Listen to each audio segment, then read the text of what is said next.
নমস্কাৰ মৰমৰ ছাত্ৰ ছাত্ৰীসকল মই আজি পুনৰ অষ্টম শ্ৰেণীৰ গণিতৰ পাঠ আৰম্ভ কৰিবলৈ লৈছোঁ আৰু তোমালোকে চাগৈ সাজু হৈ আছা যোৱাটো পাঠত মই তোমালোকক সামান্তৰিকৰ কিছুমান বিশেষ ধৰ্মৰ কথা উল্লেখ কৰিছিলোঁ এতিয়া মই সেই ধৰ্মবিলাক জ্যামিতিক যুক্তিৰে কেনেকৈ প্ৰমাণ কৰিব পাৰি তাকে তোমালোকক মই দেখুৱাম আৰু ঘৰত তোমালোকে সেই যুক্তিসহ কেনেকৈ প্ৰমাণ কৰে লিখি অভ্যাস কৰিবা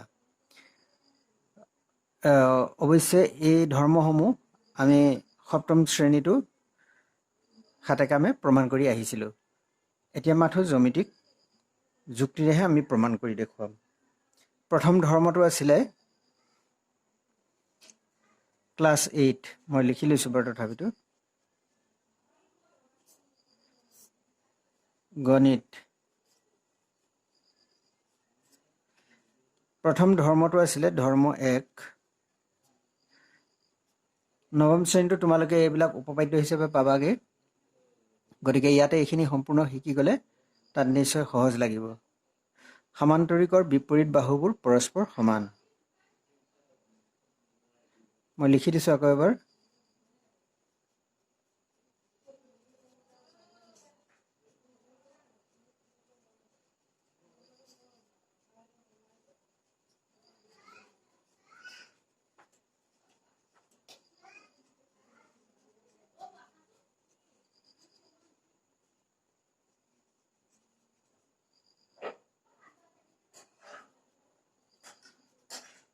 সমান্তৰিকৰ বিপৰীত বাহুবোৰ পৰস্পৰ সমান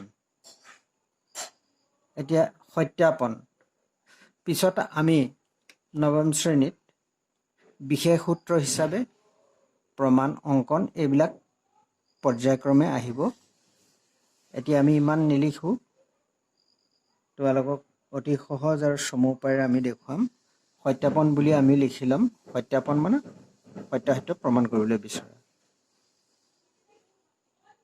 ইয়াত কেইটামান দফা থাকিব প্ৰথমটোত আমি কি প্ৰমাণ কৰিবলৈ লৈছোঁ সেইটো দেখুওৱা প্ৰথমে ইয়াত এটা আমি সমান্তৰিক আঁকি ল'ব লাগিব মই তোমালোকৰ হাতেৰে মই আঁকি দেখুৱাইছোঁ এইটো হাতেৰে এনেকৈ আঁকিলেও হ'ব যুক্তিৰে কথা ইয়াত এ বি চি ডি এটা সমান্তৰিক ইয়াৰ বিপৰীত বাহু হ'ল ক্ৰমে এ বি বিপৰীত বাহু ডি চি বি চিৰ বিপৰীত বাহু এ ডি এতিয়া আমি প্ৰমাণ কৰিব লাগে যে এ বিডাল যিমান দৈৰ্ঘ্যৰ ডি চিডাল সিমান বি চি যিমান দৈৰ্ঘ্যৰ এ ডিডাল সিমান আমি লিখিম যে এ বি চি ডি এটা সমান্তৰিক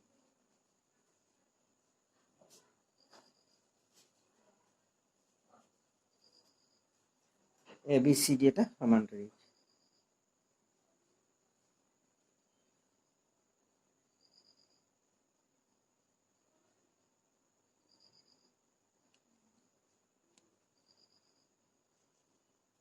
এ চি ইয়াৰ এডাল কৰ্ণ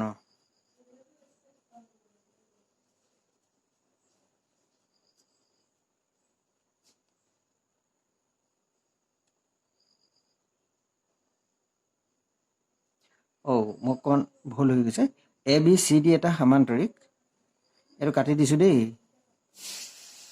প্ৰমাণ কৰিব লাগে যে মই অলপ চমুৱাই লিখিম প্ৰমাণ কৰিব লাগে যে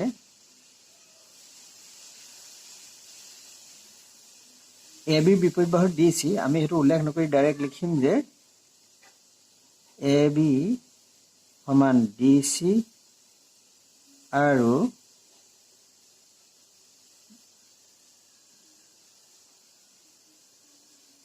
বি চি সমান এ ডি এতিয়াহে এইটো পৰ্যায়ত আহিব এ চি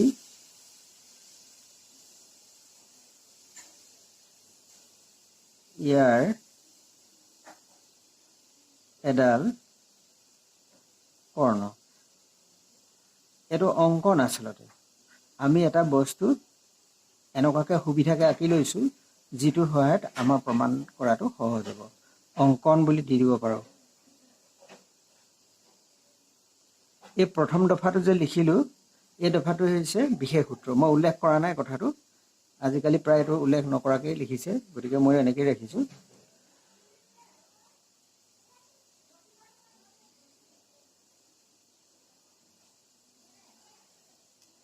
এতিয়া আমি প্ৰমাণৰ ষ্টেপবিলাক কি হয় আমি কৰি যাম। AC কৰ্ণডালে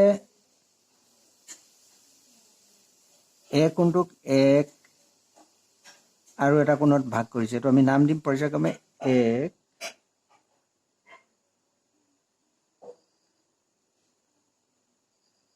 2, 3, 4 পৰ্যায়ক্ৰমে এইফালৰ পৰা 1, 2, 3, 4 নামবোৰ যেনেকৈ দি ল'লেও হ'ব। মই এইফালৰ পৰা দি ল'লোঁ। এইটোলৈ ইমান চিন্তা কৰিবলগীয়া কথা নহয়, খালি সঠিককৈ উল্লেখ কৰিব লাগিব। AC এডাল ইয়াৰ কৰ্ণ। এতিয়া তোমালোকে চোৱা, ইয়াত দুটা ত্ৰিভুজ আমি পালোঁ। এটা হ'ল ABC আৰু এটা ADC। এইবিলাক নামাকৰণ আমি বেলেগ ধৰণে কৰি ল'ব পাৰিম।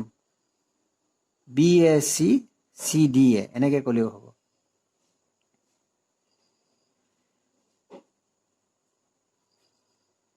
ইয়াত আমাৰ এই ত্ৰিভুজ দুটা সৰ্বাংগসম বুলি প্ৰমাণ কৰিব পাৰিলেই আমি জানিম যে এই বাহুকেইটা সমান হ'ব। সৰ্বাংগসমৰ অৰ্থটো তোমালোকে আগতে পাইছা যে দুটা ত্ৰিভুজক সৰ্বাংগসম বুলি কোৱা হ'ব, তাৰমানে সৰ্ব অংগ সমান হ'ব। ইয়াৰ এডাল বাহুৰ সমান যদি এডাল হয়, এডালৰ সমান যদি এডাল হয়, বা নহ'লে এডালৰ সমান এডাল হয়, এডালৰ সমান এডাল হয়, যিবিলাকক আমি অনুৰূপ বাহু বুলি কওঁ। ইয়াৰ লগত যদি এডালৰ লগত যদি এডাল সমান, তেতিয়াহ'লে ইয়াৰ অনুৰূপ বাহু এডাল, এইডালৰ অনুৰূপ বাহু তেতিয়া এডাল হ'ব। ঠিক সেইদৰে অনুৰূপ কোণৰ কথা আহিব। যদি এইটো কোণৰ লগত বোলে এইটো কোণ সমান হয়, এইটো কোণৰ লগত এইটো কোণ সমান হয়, তেতিয়াহ'লে 2 আৰু 4 অনুৰূপ কোণ, 3 আৰু 1 অনুৰূপ কোণ হ'ব। এই কথাবিলাক আহিব, মই কাৰ্যত দেখুৱাই যাম, তেতিয়া ধৰিব পাৰিবা। এতিয়া এই ত্ৰিভুজ দুটাৰ সৰ্বাংগসমতাৰ আমি যিকোনো এটা চুক্তিত আমি তাক পেলাব লাগে। ধৰা ত্ৰিভুজ দুটা সৰ্বাংগসম হ'বলৈ হ'লে হয় এটা ত্ৰিভুজৰ তিনিওডাল বাহু আন এটা ত্ৰিভুজৰ তিনিওডাল বাহুৰ লগত সমান হ'ব লাগিব, নতুবা এটা ত্ৰিভুজৰ দুটা কোণ আৰু সেই কোণ দুটাৰ মাজৰ বাহুডাল অন্য এটা ত্ৰিভুজৰ দুটা কোণ আৰু মাজৰ বাহুডালৰ লগত সমান বুলি যদি আমি দেখুৱাব পাৰোঁ, নতুবা এটা ত্ৰিভুজৰ দুডাল বাহু মাজৰ কোণটো অন্য এটা ত্ৰিভুজৰ দুডাল বাহু আৰু এটা মাজৰ কোণৰ লগত যদি সমান বুলি দেখুৱাব পাৰোঁ, তেতিয়াহ'লে ত্ৰিভুজ দুটা সৰ্বাংগ হ'ব। এই তিনিটা চুক্তিৰ ভিতৰত যিকোনো এটা মিলাব পাৰিলে হৈ গ'ল। ইয়াত ত্ৰিভুজ চিন দি পেলাই ABC আৰু ত্ৰিভুজ ADCৰ পৰা পাওঁ আমি কি পাওঁ?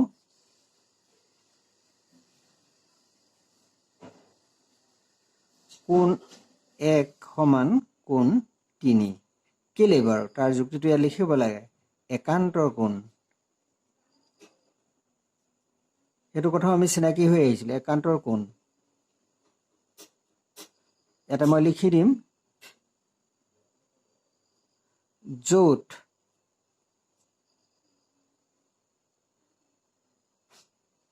AB সমান্তৰাল DC আৰু AC ছেদক হৈছে। এই দুডাল সমান্তৰাল ABCD, এই ACডালে কাটিছে। এই দুডাল সমান্তৰালক এইটো 7ত পাই আহিছা। এইডাল ছেদকে কটাত 1 কোণটোৱে 3 কোণটোৱে উৎপন্ন হৈছে, গতিকে 1 আৰু 3 কোণ সমান হ'ব। সেই কথাষাৰ ইয়াত লিখিব লাগে। AC বাহুডালৰ সমান AC বাহু, দুইটা ত্ৰিভুজেই ব্যৱহাৰ কৰিছে সেই বাহুডাল।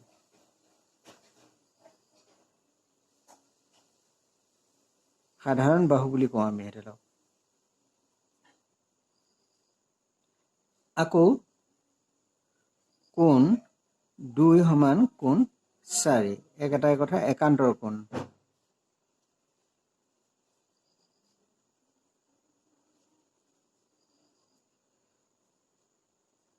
য'ত BC সমান্তৰাল AD আৰু AC সিহঁতৰ ছেদক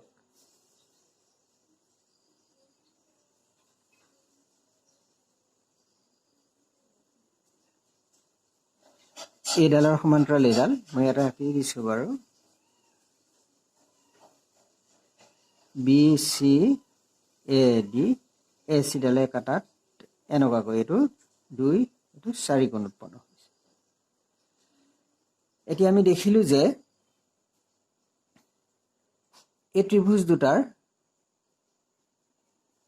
ইয়াৰ এক কোণটোৰ লগত তাত 3টো সমান ইয়াৰ 2টোৰ লগত ইয়াৰ 4টো সমান আৰু এই 1 আৰু 2 কোণ যেনে তেনেকুৱাকৈ 4 আৰু 3 কোণৰ মাজৰ AC ডাল দুইটা ত্ৰিভুজৰ ব্যৱহাৰ কৰিছে এই বাহুডাল পৰস্পৰ সমান গতিকে এই ত্ৰিভুজ দুটা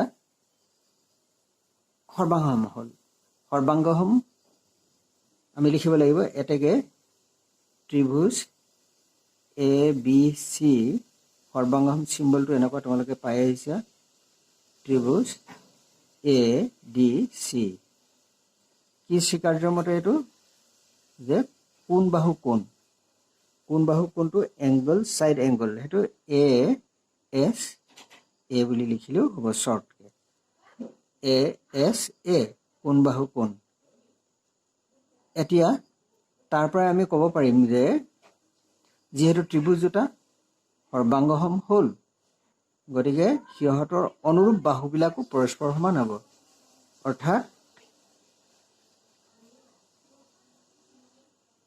AB সমান DC কি কাৰণে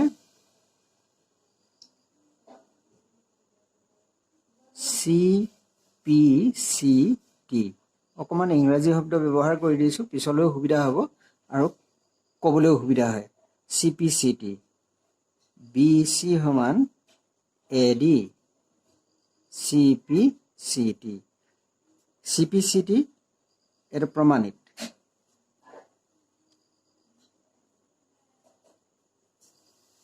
প্ৰমাণ কৰা হ'ল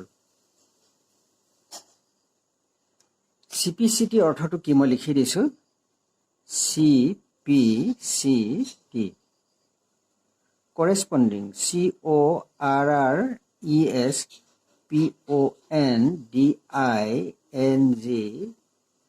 parts PARTS parts of congruent CONGRUENT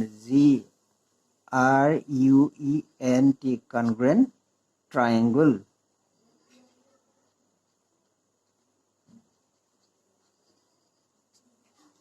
corresponding parts মানে অনুৰূপ অংশ বা অংগ বুলি ক'ব পাৰি অনুৰূপ অংগ of congruent triangles মানে সৰ্বাংগসম ত্ৰিভুজৰ অনুৰূপ অংগবিলাক পৰস্পৰ সমান সেই যুক্তিটোৰ ওপৰত এটো আমি অসমীয়াত যদি ভাঙো তেতিয়াহলে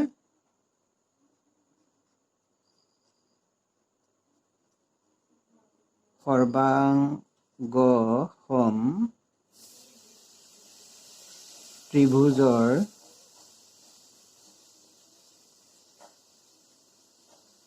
অনুৰূপ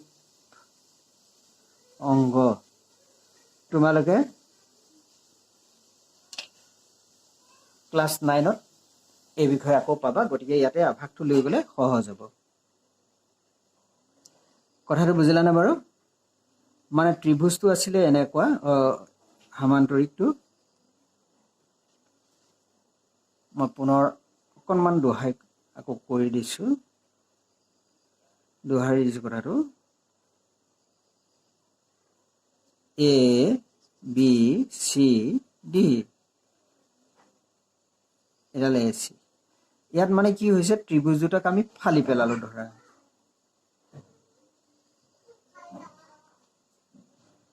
DC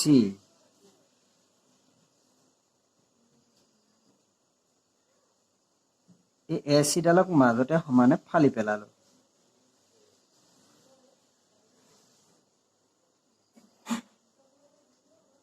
ADC এটো ফাট খাই দুইফালে পৰিছে আৰু C টো যেনেকৈ পৰিছে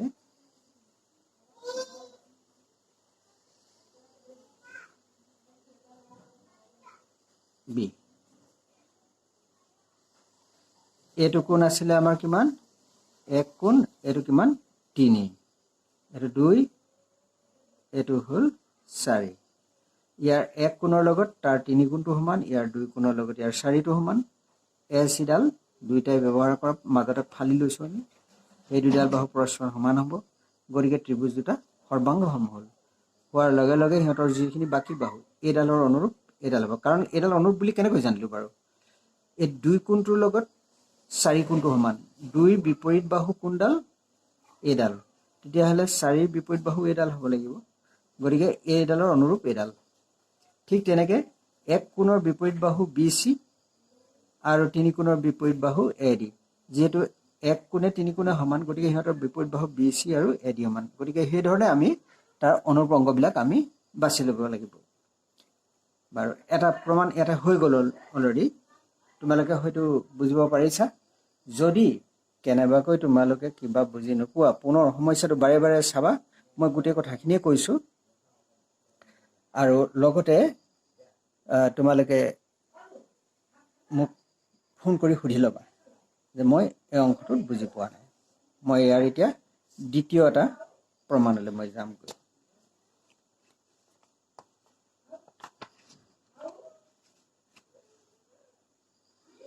2 নম্বৰটোত কোৱা হৈছে ধৰ্ম 2 নম্বৰ ধৰ্মত আমি কি কৈছিলো মনত আছে নে বাৰু তোমালোকৰ 2 নম্বৰ ধৰ্মত কোৱা হৈছিল যে সমান্তৰিকৰ বিপৰীত কোণবোৰ সমান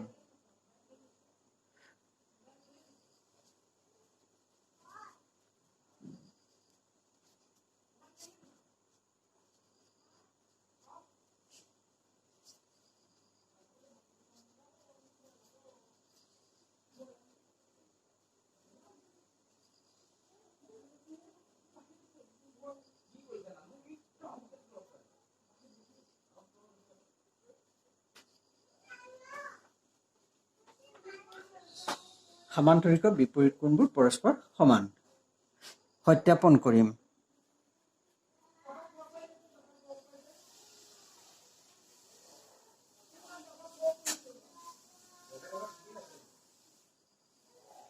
আগৰ দৰে ABCD এটা আমি সমান্তৰিক লম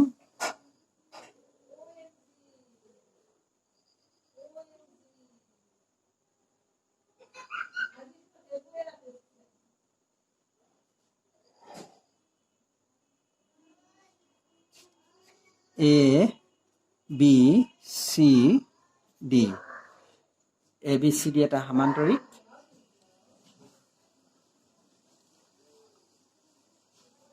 আমি প্ৰমাণ কৰিব লাগে যে A বিপৰীত কোণ C B বিপৰীত কোণ D AC A আৰু C কোণ দুটা সমান B আৰু D কোণ দুটা সমান ইয়াৰ এজোৰ প্ৰমাণ কৰি দেখুৱাব পাৰিলে যথেষ্ট বাকিজোৰ হে একে ধৰণে আমি প্ৰমাণ কৰিম বাৰু যে হক মই প্ৰথমে লিখি লৈছো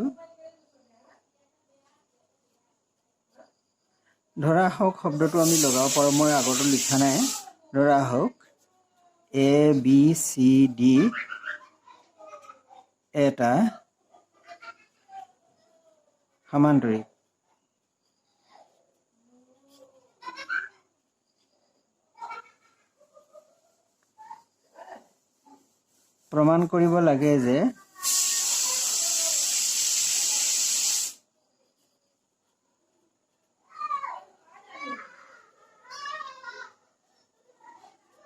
প্ৰমাণ কৰিব লাগে যে কোণ A সমান কোণ C আৰু কোণ B সমান কোণ D ইয়াতো আমাক এটা অঙ্কন লাগিব যিকোনো এডাল কৰ্ণ আঁকি ললে হ'ব মই BD কৰ্ণলৈকে আঁকি লৈছো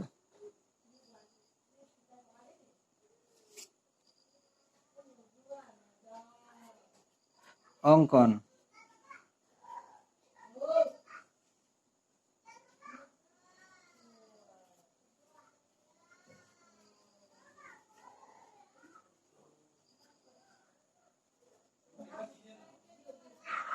বিডি কৰ্ণ অঁকা হ'ল। বিডি কৰ্ণ আঁকি দিয়াত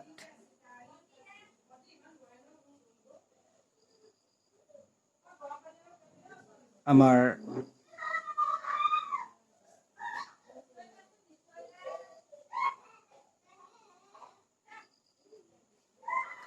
ইয়াত দুটা ত্ৰিভুজ পালো।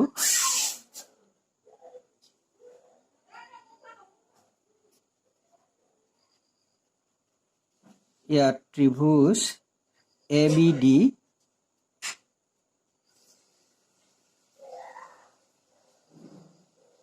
ত্ৰিভুজ BCD পৰা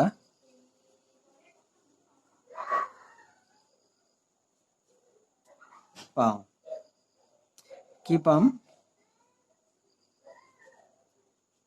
AB বাহুডালৰ সমান DC। কেলে অলপতে আমি প্ৰমাণ কৰি আহিলো যে সমান্তৰিক বিপৰীত বাহুবোৰ পৰস্পৰ সমান।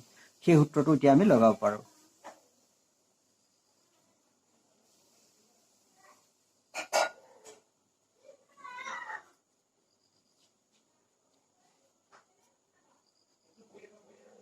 সমান্তৰিক বিপৰীত বাহু BC সমান AD একেই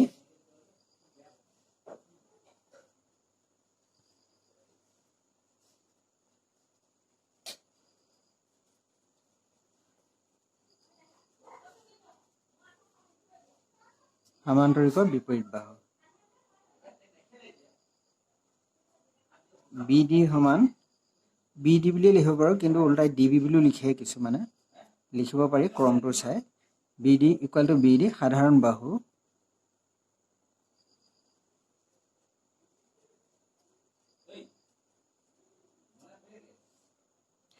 তাৰ মানে এটা ত্ৰিভুজৰ তিনিওডাল বাহু আনটো ত্ৰিভুজৰ তিনিওডাল বাহুৰ লগত সমান হ'ল। AB ৰ লগত DC সমান, BC ৰ লগত AD সমান আৰু এডাল সাধাৰণ বাহু। এটাকে ত্ৰিভুজ ABD সৰ্বাংগসম ত্ৰিভুজ BCD। এইটো বাহু SSAC কাৰ্যৰ পৰা। এটাকে আমি কি পাম? কোণ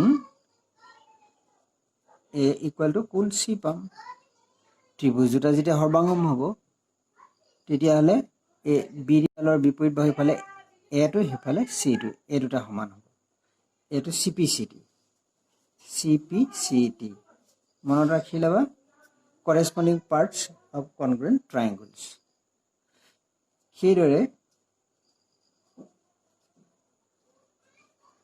এইটো প্ৰমাণ নকৰিলে হ'ব। সেইদৰে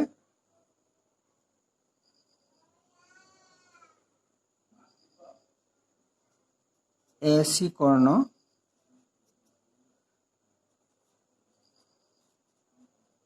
আঁকি আমি প্ৰমাণ কৰিব পাৰো যে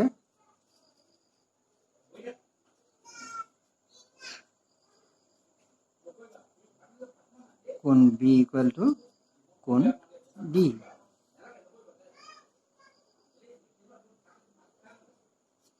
প্ৰমাণিত।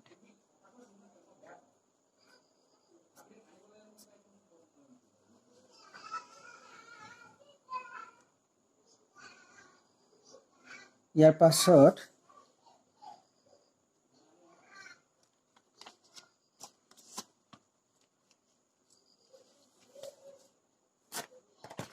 আমাৰ আৰু এটা ধৰ্মৰ আমি প্ৰমাণ কৰিম। সামান্তৰিকৰ সন্নিহিত কোণবোৰ সম্পূৰক।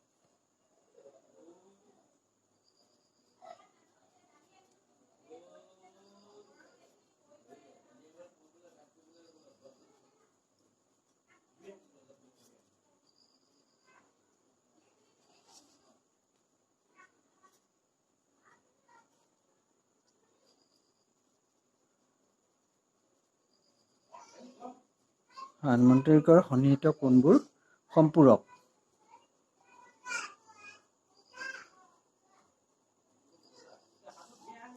সত্যাপন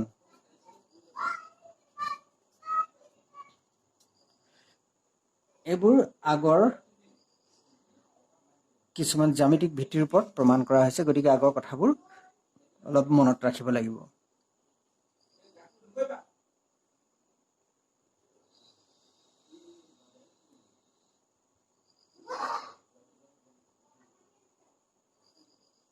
A B C D এটা সমান্তৰিক ইয়াৰ সন্নিহিত কোণ A কোণটোৱে B কোণটোৱে সন্নিহিত B টোৱে C টোৱে সন্নিহিত যিকোনো এজোৰ সন্নিহিত কোণ সম্পূৰক মানে যিকোনো এজোৰ সন্নিহিত কোণ যোগ কৰিলে সদায় 180 ডিগ্ৰী হ'ব লাগিব তাৰ আগতে মই এটা কথা তোমালোকক আকৌ সোঁৱৰাই লৈছো যে দুডাল সমান্তৰালক এডাল ছেদকে মানে ছেদকে যেতিয়া কাটিব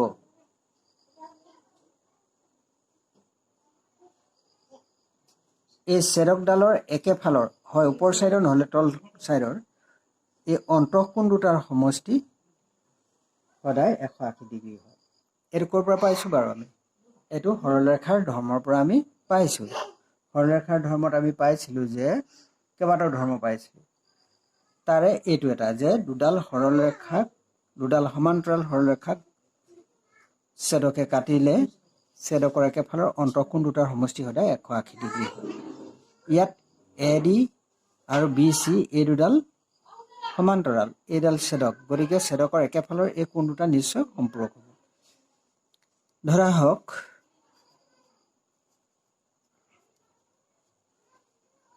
A B C D এটা সমান্তৰিক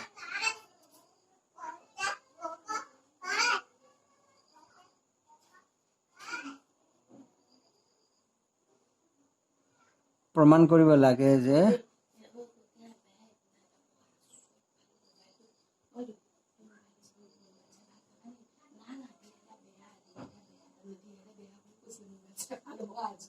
কৰিব লাগে যে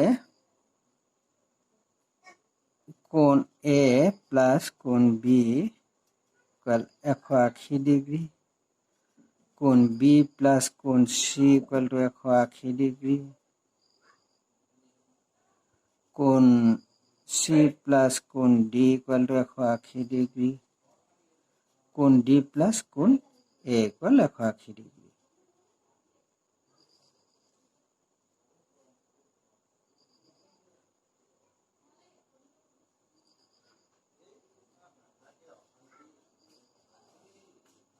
আমি জানো যে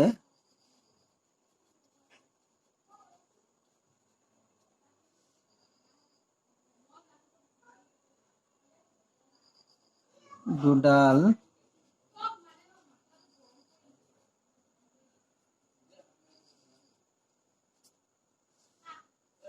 সমান্তৰাল সৰল ৰেখাৰ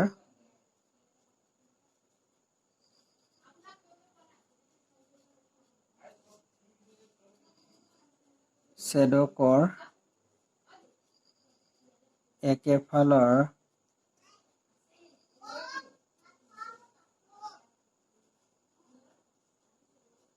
অন্তঃকোণ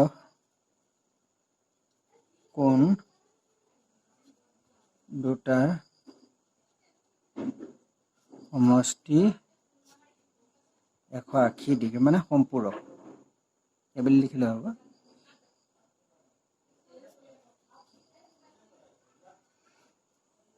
ইয়াত AB সমান্তৰাল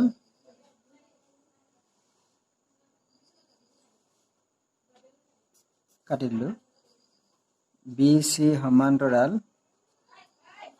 AD আৰু AB ছেদক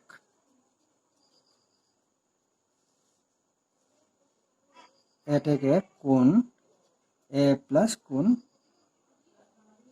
B equal to 180 degree ঠিক সেইদৰে AB সমান্তৰাল DC BC ছেদক বাকিখিনি মই প্ৰুফ নকৰি এনেকৈ লিখিব পাৰো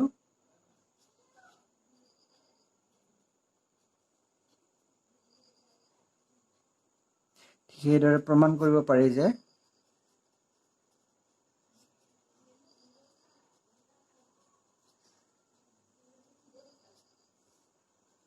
কোণ বি প্লাছ কোণ চি ইকুৱেল টু 180 ডিগ্ৰী, কোণ চি প্লাছ কোণ ডি ইকুৱেল টু 180 ডিগ্ৰী, কোণ ডি প্লাছ কোণ এ ইকুৱেল 180 ডিগ্ৰী।